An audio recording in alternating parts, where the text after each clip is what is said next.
பாமகல நடக்கிற பிரச்சனை உங்களுக்கு ரொம்ப சந்தோஷமா இருக்கு போலயே.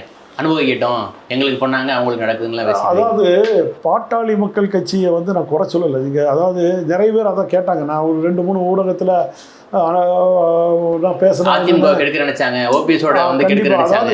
அதாவது நம்ம என்ன சொல்லுவது, ரொம்ப நேரம் காலம்.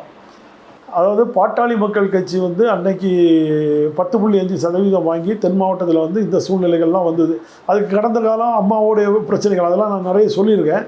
அப்போ வந்து அண்ணன் ஓபிஎஸ் அவர்கள் இந்த தோல்விக்கு காரணம் என்னங்கிறபோது இந்த 10.5% கொடுத்தனால தென் மாவட்டத்தில் நமக்கு ஒரு பெரும் பாதிப்புன்னு சொல்லும்போது, ஒரு 3 முறை முதல்வராக இருந்தவர், ஒரு வயதில் அவருடைய தந்தையை போல் உள்ளவர், அவரை பார்த்து ஓபிஎஸ் செல்லா காசு, அவரை வேறு மாதிரி எவ்வளோ வசைப்பாட முடியுமோ, அவர் இனி அரசியலில் எடுபடாது, பண்ண முடியாது, அவரை ஓரங்கட்டிட வேண்டியதான்னு சொல்லி ஒரு வசைப்பாடு சொற்கள் இருந்தது.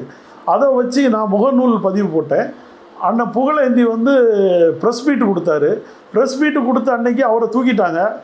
இரவு என்ன அண்ணன் ஓபிஎஸ் அண்ணன் டீனர் வீட்டில் கூப்பிட்டு கோலப்பன் உங்களையும் சேர்த்து கட்சியை விட்டு தூக்க சொன்னாங்க, இந்த பதிவு போடுறதெல்லாம் நிப்பாட்டிருங்கன்னாரு. எதுக்காக?